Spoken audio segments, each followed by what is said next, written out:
MANZU, Crotona P, get familiar. The gold standard, mind your manners, line your planners. Get ready for slick grammar, fly bearing. Get familiar on the banner, pulling tricks out my Yankee cap. Give them empty canvases, go Blake on that. I'm bridging gaps, you should thank me. Scrap your right a free toe, give them the easy pass. Just follow this lane, but I'm ahead, breezing past. Crotona be my rope dog. Little cousins while I put you on a tape like old dog. Yellow caution, chalk crossing. That white flag they tossing. Got listeners from California to Australia. I did it my way, ain't nothing else I could tell you. Game to pay for, got something I could sell to you. How it feel, is it well to you? Slow burn, that's an L to you. Came through the mud, trying to keep our J's clean. From poverty and work like a crazy scene. Now we reminiscing rhymes and the beats mean. World renowned, we held it down, do great things. Came through the mud, trying to keep our J's clean. From poverty and work like a crazy scene. Now we reminiscing rhymes and the beats mean. World renowned, we held it down, do great things. And great men do great things. Great things I relate, king shine. Knowing near the front, but I refuse to get offline. Only outside the line when I draw in real time. See, poppy sloppy, but you get the picture just fine. A new day is upon, leave your worries behind. Won't speed the process, can't rush to the vine. Take a second to think before busting a nine. Final outcome, the effects can be rough on the mind. Post-traumatic stresses that are most dramatic. Yes, I've gone through memories and moments trying to make it make sense. Opponents are mirror reflections that make me tense. Make me go for broke and all the choices poor at my expense. Get money big, yellow goose chasing Charlie Baltimore. Throwing that shit out the front door, plus you fought the whore. Assault the core base in your face. If they want the war, then it's more of that same space. Right. But first you try to give them an embrace. Came through the mud, trying to keep our J's clean. From poverty and work like a crazy scene. Now we reminiscing rhymes and the beats mean. World renowned, we held it down, do great things. Came through the mud, trying to keep our J's clean. From poverty and work like a crazy scene. Now we reminiscing rhymes and the beats mean. World renowned, we held it down, do great things. Still, you took yours away. Sugar, tell me, what did you take? Yeah. Yo, that joint right there, crazy fire, man, for real. Crazy fire. Salute, man. I appreciate you, man. That's the second single off our new album that we just recently dropped called Killer Instinct, produced by DBTZ of MANZU Beats. He did the whole album, and that's featuring M. Doc Diego, who's a real close friend of mine, and we also did a project with MANZU called Three Kings about a year and a half ago. Okay, that's what's up, man. Yo, and to be honest, man, yo, today we got a special one, man. You know, Crotona P, you know what I'm saying, is here. This is Let's Chop It Up with Zaz. What's going on, fam? Salute, family. Oh man. Listening to the tracks, man, and listening to your music, man, it puts you in that era, man, where you know where what we know, you know what I'm saying, what we came up on. Yeah. So it gives you that feeling, man, the rhyming, the way you deliver, you know, the beats that you pick. It's like, man, it's pretty fucking good, bro. I gotta say, man. Thank you, brother. I appreciate that for real from the heart. I really appreciate that. Definitely, Man. man. I'm from, as you can see in my beard alone, I'm from that era, so I don't know anything else. You know what I mean? I could dibble and dabble in different things here and there, but it's not something that I choose to do constantly. You know what I mean? I choose to just stay in my lane and do what we know to do. You know what I mean? What we grew up to. Nice, man. Yeah, man. It's a hell of a combination, man. Like that boom bap, you know, early 90, late 80, you know, it's like you get that whole combination of it, man. It's crazy. So tell me, so when did you tell yourself, yo, man, you know what? I'm gonna really do this, man. Let me start taking this joint a little serious. I don't know, because I mean, through the years, you always thought you was doing something that moving you in towards that direction where you was trying to do something serious. You know what I mean? But I think it started like early on. Like when I first started doing the music, I started like really early. So I started about maybe 15, 16 years old, and I was down with a crew called Lyrical Terrorists, and the guy who was pretty much the head of the crew, who was the producer too, he had a little deal on the table with Atlantic Big Beat at the time, and Okay. they were interested in hearing us as a whole, as a collective. Gabriela, I'm doing an interview right now. I'm sorry, baby. Sorry, that's my stepdaughter. No, no, you're fine. But yeah, he had a little deal on the table with Atlantic Big Beat, and that was before that was before Fat Joe got the Terror Squad deal that they Yeah. got during that time. That was before that, and he didn't. We weren't able to work out the deal for whatever reasons, and then right after that, they gave Joe the label deal and all that, which was pretty dope to watch. You know what I mean? But we guess the business wasn't in place right, and I didn't know any better. I was younger at the time, so then from that point forward, I decided to like move forward and do my own thing with my own crew, and we had a little situation on the table because I don't know if you ever heard of Sean Prez. He worked for Bad Boy for a while. He was president of Bad Boy for a while. He grew up in our neighborhood where we was from in the Bronx on 179, and he basically liked what we was doing, but he really liked another rapper in our group called T-Man, and basically because of T-Man said he didn't want to do a solo deal, so he wanted to do a group thing. So we had like a little meeting in the Bad Boy offices or whatever, young, like years ago. So we thought we was on the way to something big then, and nothing happened with that. So it's always been little situations where I felt like we were going in a serious direction, but um where I could say personally that I learned how to like financially benefit off of being an independent rapper a little bit, was through my man Schizo when I came up here to Rochester, New York, when I moved up here. He showed me basically how to benefit financially off the music, and how we could basically, distribute our own stuff through like TuneCore and DistroKid. Like I didn't know about any of that before I came up to Rochester, you know? Yeah. That's smart, man. That's a great move too, man. Hmm. Because you went up there to Rochester, New York, man. I mean, the money long go over there. You know what I'm saying? I mean, it's a small city, you know what I mean, and it's a lot of crime and stuff like that. It's not that much different than New York, and when it comes to crime and stuff. And because it's a small city, it gets like it gets like amplified where you see it more. You know what I mean? But Yeah. the good thing about coming to Rochester was that I left behind in New York City. I left behind a lot of dumb stuff that I was involved in that I didn't need to be involved in at the age that I was at.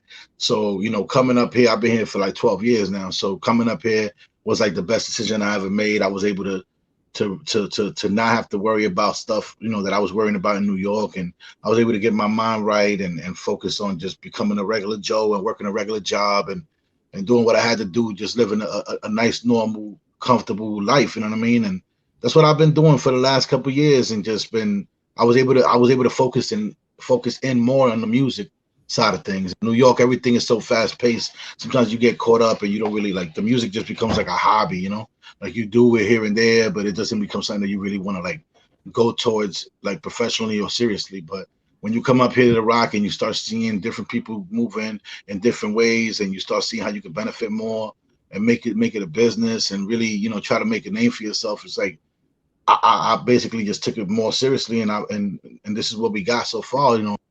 We able to talk to people like yourself. You know what I mean? Yeah, that's true, man. That's uh that's a hell of a way to put it. That's for sure, man. Hmm. So you just dropped I'm gonna be honest, one of the illest albums out right now. Like the Thank you. beats go hard. The rhyme, like I said, puts you in a place where where you hear, but you could get that feel from back in the day. You know what I'm Yeah. saying? At the same time. And I think that's amazing, man, that you can do that, Thank.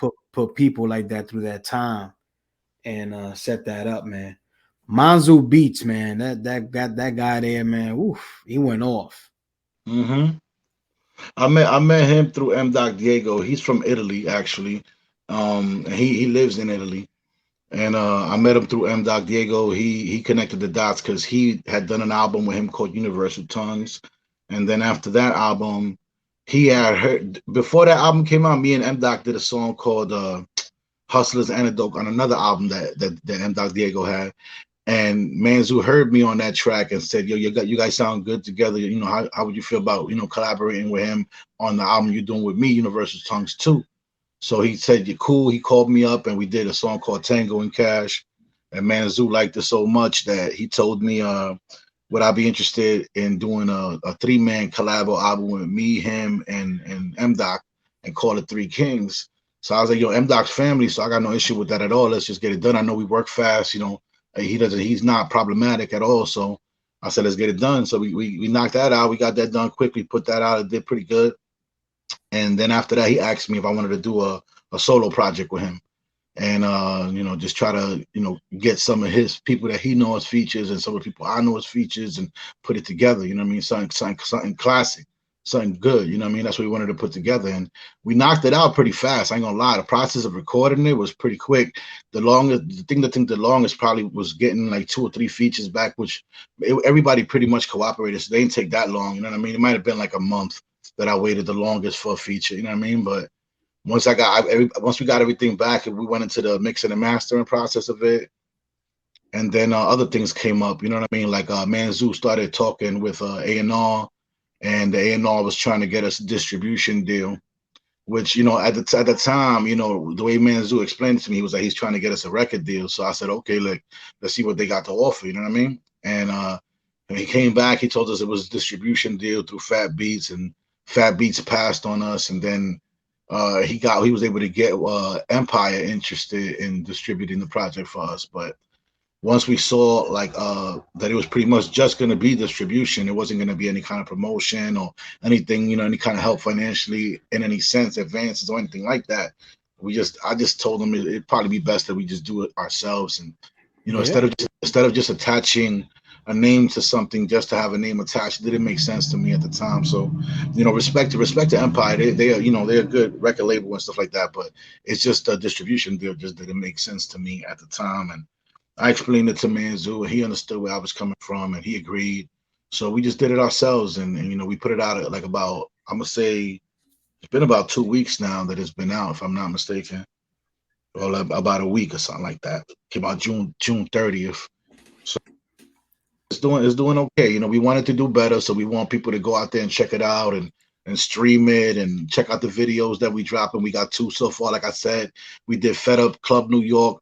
That was the first one, and the second one was Great Things featuring M. Doc Diego, and we about to shoot a third one soon for the song Serious Shit that's on the album. So nice. And those videos, man, are made very professional, man. I was like, wow, that is man. You do the whole package, like promotion, thank you, man.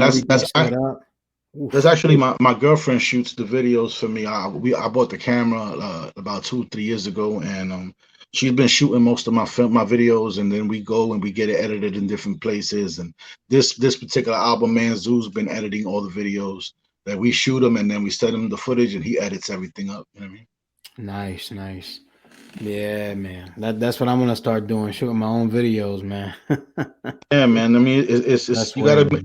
you got to minimize the project costs in any way that you can. Like there's a lot of things that cost money, whether it's mixing, mastering. There's many things that cost money. So if you can minimize one thing just to make your situation a little easier for yourself, then why not? You know what I mean? Why not? How about that? Mm. So yeah, man. So you guys connected. Then you guys pretty much, you said, forget all that. We're gonna just do it ourselves. Mm-hmm. So the chemistry right there when you guys were doing that, man, how was that? Like, because if it feels like the beats are actually challenging you and you up Mm-hmm. for the challenge and you're like, yo, the hell with it, let's go. I'm gonna be honest with you.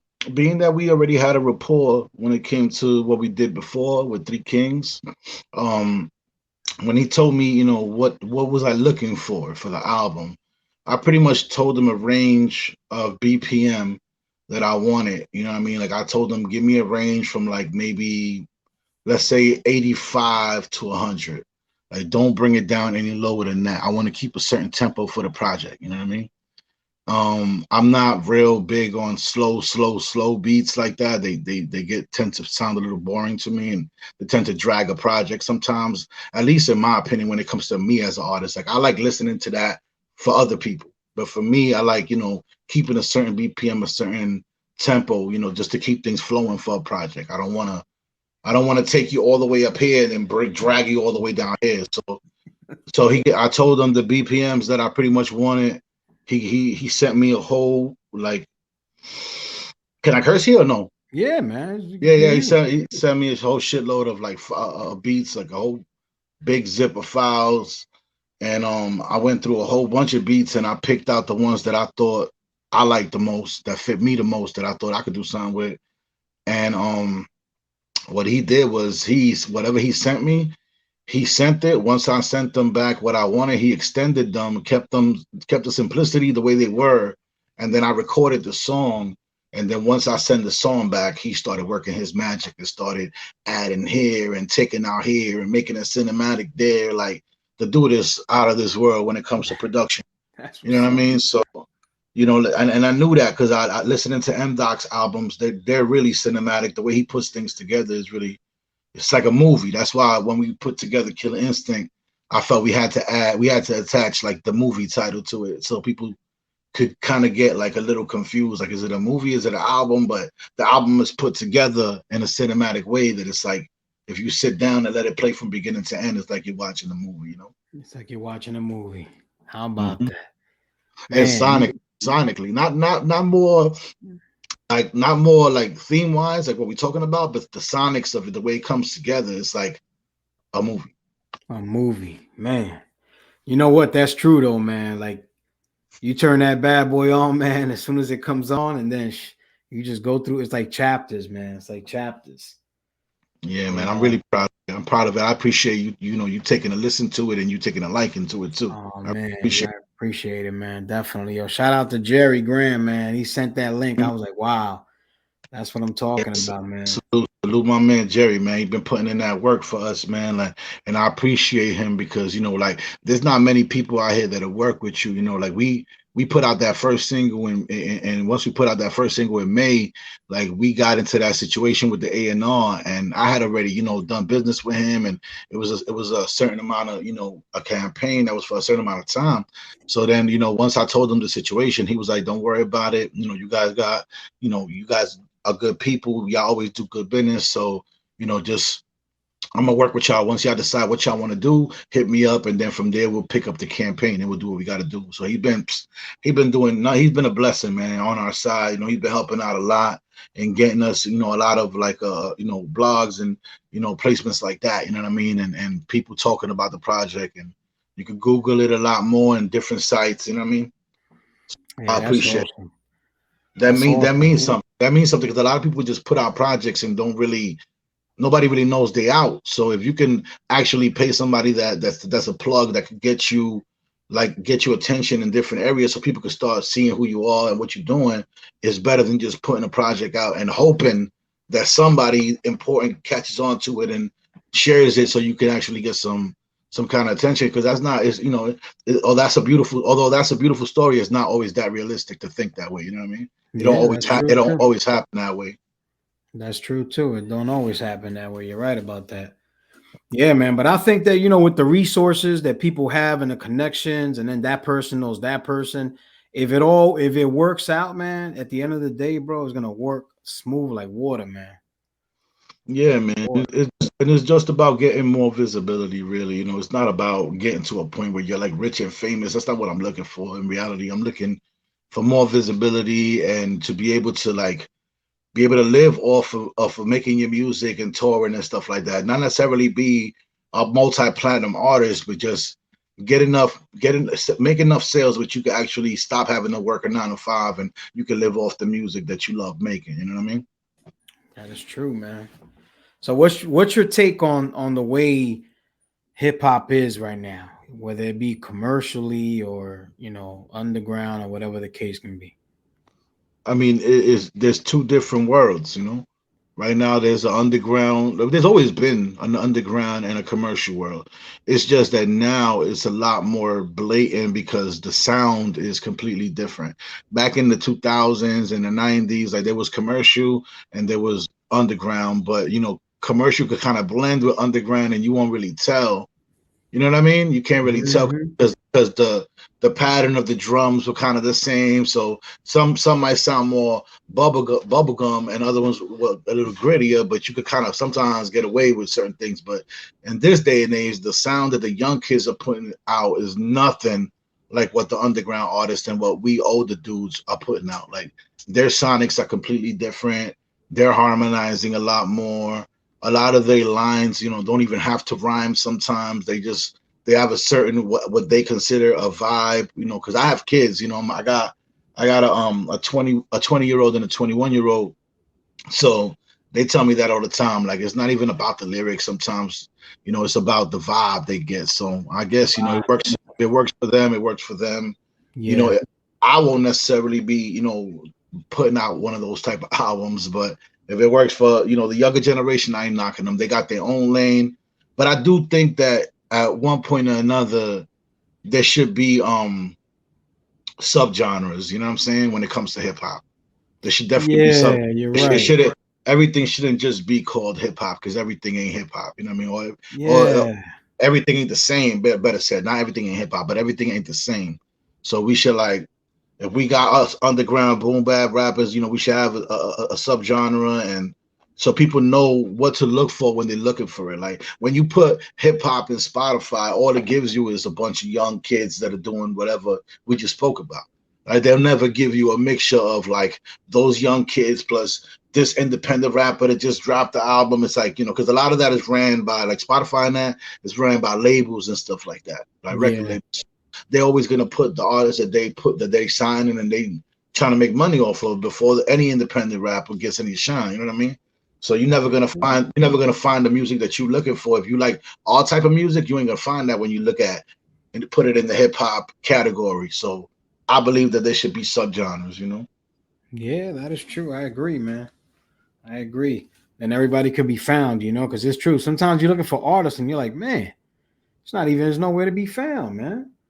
That's a good Yeah, take on that, man. That's a good take on that. yeah, because So, you can't have a Benny the Butcher. Well, maybe you can, but like let's say like a 38 special, and then you got like Little Dirk. Like you're not gonna find them ever in the same yeah, category you never. unless they're featured on each other's record or something like that. But other than that, you're never gonna see them in the same category because the music is completely different. That's true, man. That is true. Definitely, man. So, with all the projects that you did on your own, right? That you were able to put together Yeah, and you represent in every single one of those. yeah. His be expression, those tracks, like the sounds and everything like that, it's like you have a band, like a jazz band behind you on that whole album. Thank you, man. That's my first album. That's my first solo album. Yo, the hooks. Mm. Because back then we was calling them hooks, right? Or whatever we calling them now. Yeah. Hooks. Them hooks, let me tell you something. Them hooks was up there with what was popping at the time during that time frame, bro. I just think at that time, I didn't have the resources to get my music to the people that I needed to get. It was different back then. Back then I know. there was no social media, there was no MySpace, there was none of that. Once I was able to get a MySpace, I put some of those tracks up there. I printed up some CDs, of the album, gave it to some people.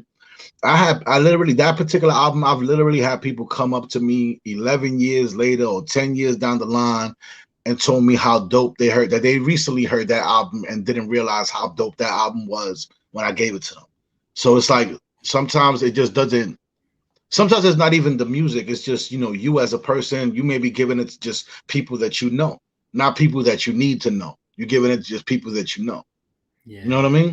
So when you do that, sometimes it falls on deaf ears because most people don't believe. Most people don't believe that anything is going to happen for you until they see it. And once they see it, they're like, oh yeah, I always knew. But they never really from the beginning. They don't. Some there may be 2 or 3 that might really be like, yo, this dude really got something. But it's rare that a large percentage of people really believe until they see something happening. You know what I mean? Yeah, no, that's true, man. People react on what they see, man. That's number one. You know what I mean? Yeah. That's a hell of a way to come into the game, though, man. To be honest with you, Yeah. that Where was you on its where you own level. where you from? The Bronx? Yo, well, yeah, I'm originally from New York and Uh-huh. Brooklyn. I was in Manhattan, then I went to Brooklyn. Now I'm in Philly now. Okay, okay. But yeah, I'm Because from Brooklyn, New York. that particular album I recorded in the Bronx when I was living over there with a rapper named Eluse. He was the engineer. He was down with a group called Triborough at the time, and he engineered that whole particular project, and it was produced by like 3 different producers. It was my man Els, my people's Troublemakers, and my cousin. My cousin. He did like two or 3 joints on the project. My cousin. Wow, But, that's what's but up, yeah, man. yeah, that was the first album, The Be Expression, and I was, I let that linger for many years, just being the only project that I had until I moved up to Rochester, and then when I moved up to Rochester, that's when I decided to do Recovering Has Been project. That was the one after that one. It put you in this. I'm gonna tell you something, man. I went up there last year? Yeah, last August. I went out there to shoot a video with Struggle Mike. Shout out Struggle Mike. But yeah, I heard of And him. we Yeah, went out there. Yeah, and we went out there and all that. And I gotta tell you, man, that atmosphere, just the way it feels, that air, that aura, man, it puts you in a different state of mind, man. Like it will want you to be creative, yeah, man. Yeah, you man. know? You're able to clear your mind a lot more up here. At least a city dude like me, being born and raised in the Bronx, you know what I mean? I was there most of my life, like up to my 30s, like my early 30s, and then I came up here to Rochester, you know what I mean? So like just being from the city, it's like you come up here and the air is different. There's not big buildings, everything is small houses and beautiful parks and nice little lakes and but then you got your hood areas too though. That's don't get it twisted. Like Yeah. you go to your Joseph and Hudson areas on the east side, or you go to the west side and it's completely a different ball game over there. It's like abandoned houses and a ghost town is what they literally call Rochester because that's the Wow. nickname they got for over here. It's called Ghost Town. Damn. Hmm. Ghost Town. How about that? That's some wild shit, though, man.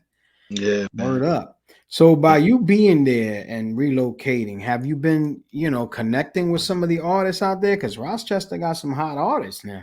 Yeah, man. I mean, I've connected with a lot, because when I first came up here, I came up by myself, but then I connected with a group out here, a collective called Hex Nation, and we pretty much just spent a lot of time, bringing artists up here, like known artists up here to perform, and us opening for them, and getting other artists to perform and open for the artists that we were bringing up too. So we did that a couple times. Plus, we also, paid to get on sets for artists that would come in and stuff like so. We performed a lot up in the Rock, so connected with a lot of the community up here. I'm well aware of a lot of the rappers that are like well known from up here. Like people like I don't personally know 38 Special. You know what I'm saying? I've seen him around. I don't know him personally, but I know Ito. I've seen him. We respect each other when we see each other.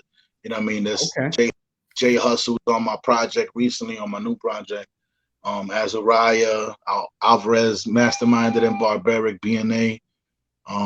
These are all dudes that are like really working and like on platforms like Shape 45 and PF Cutting is showing them love, and it's just the underground has really been zooming in on Rochester, New York, and upstate New York as a whole.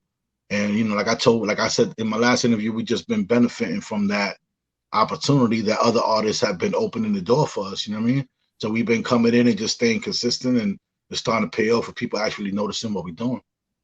Man, that's amazing. That's definitely amazing, man. So now that you dropped that Killer Instinct, right? What's next?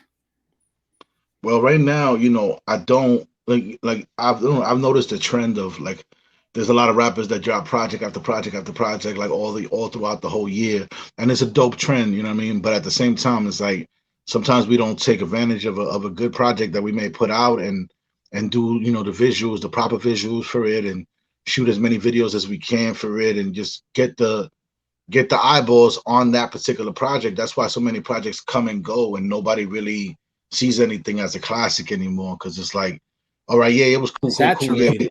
we heard it already. Boom, we move on to the next. Like, nah, we shot the video for Fed Up, then Great Things. Now we're gonna do serious shit. Then after that, we're gonna do No Hay Segunda Vez, which is the last song on the album, which is completely in Spanish.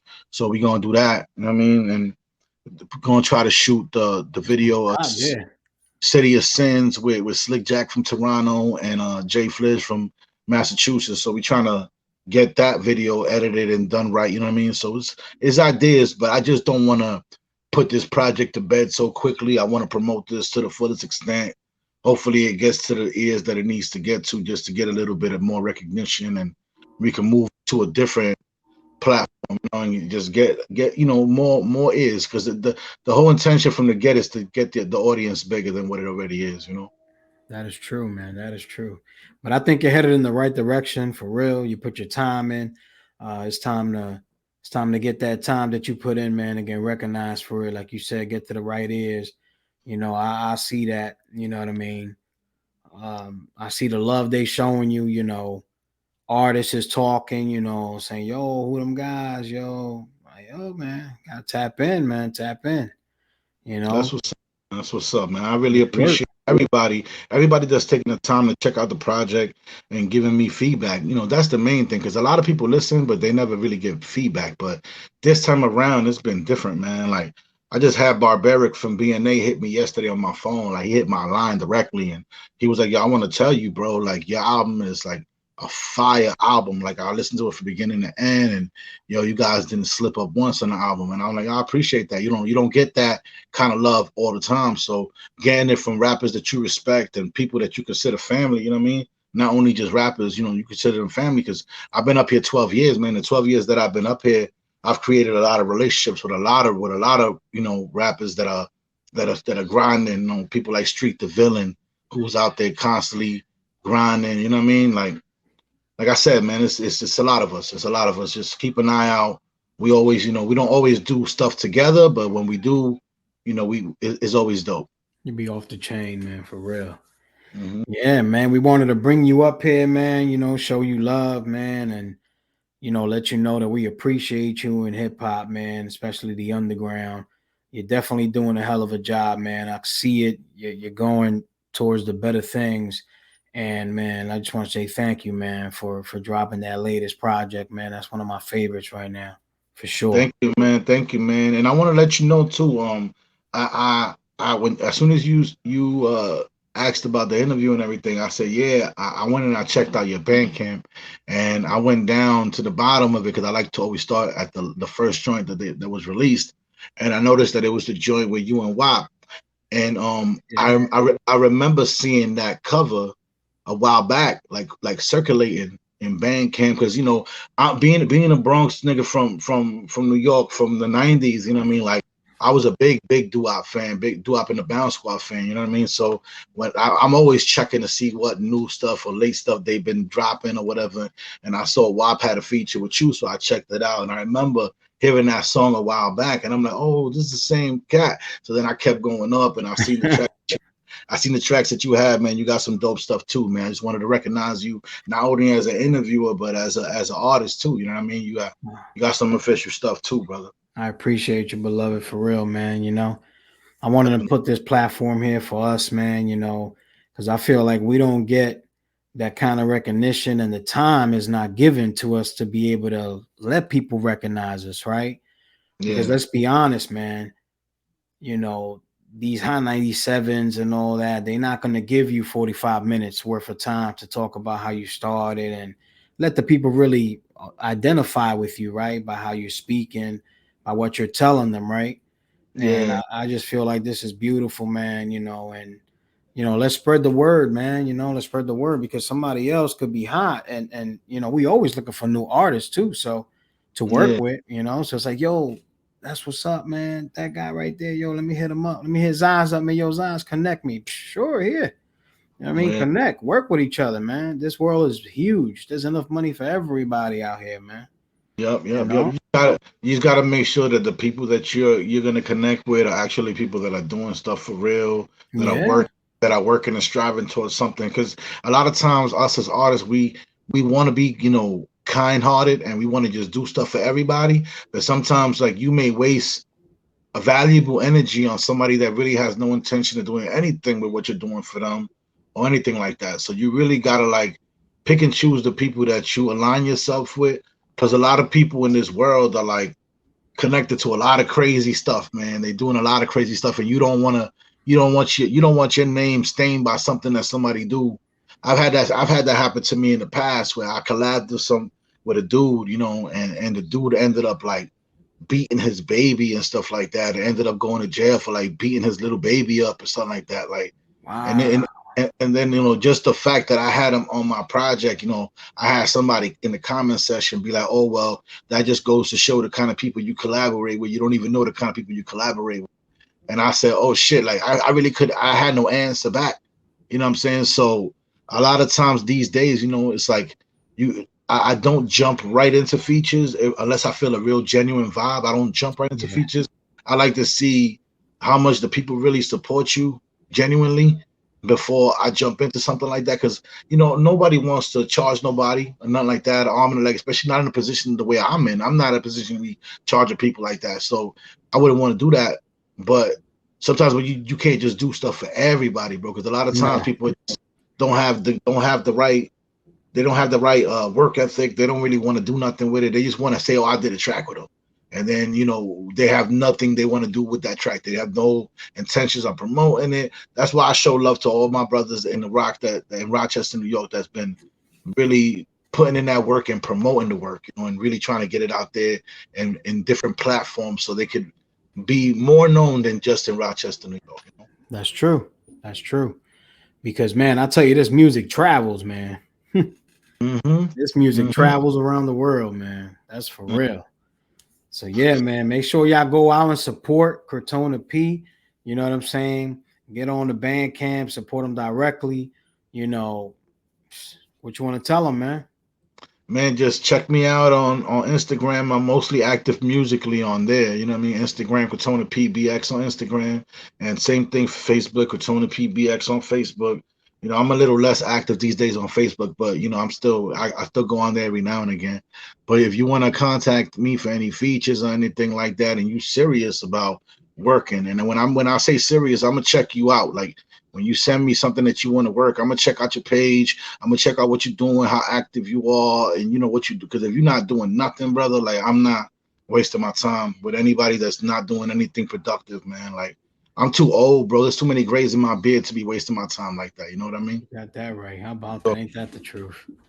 so if you Yeah, really man. about it, you wanna do some music, and you like what I do, and you want to feature, hit me up on aquatonap@gmail.com, and serious inquiries only. You know what I mean? And that doesn't mean that I'm gonna rape you. I'm gonna rape your pockets because I want some money from you. Nah, just some business is business, and sometimes you gotta do a little business, man. I still got a family that I gotta support, and there's music stuff. You know what I mean? It's not we don't do it for free. We gotta pay for mixing, master. We gotta pay for all that. So if we're doing something, let's be realistic. You know what I mean? That is true. That is true, brother. So But to yeah, man. all them artists reaching out to me, that's really that I see that's working, and we connecting, man. Salute to y'all, and I'm gonna keep working towards something bigger. And I see, just like you, my brother, I see what you're doing. I see the moves that you're making, and the bank camp alone. When I seen the page, I seen all the dots that you connecting. So you understand exactly what I'm saying when I'm saying what I'm Yeah, saying. you got to put that work in, man. Definitely got to put Yeah, that work in, man. ain't no free rides, man. No easy pass over. Yeah, probably that the truth. Mhm. Nah, man. The only easy ride is the way out. You know what I mean? I'm trying to be Yeah, in it. You know. word You up, man. know. But it's a blessing, man. It's definitely a blessing, man. You know, to be able to be sitting here and talking to you and chopping it up, get a little deeper, Likewise. right? Um, Likewise. yeah, man. It's been a pleasure, man. So Definitely. yeah, man, this was Let's Chop It Up with Zaz, and today we had a special guest, man, Crotona P from the BX by way of Rochester, New York. Ba ba ba ba ba. Peace. Peace.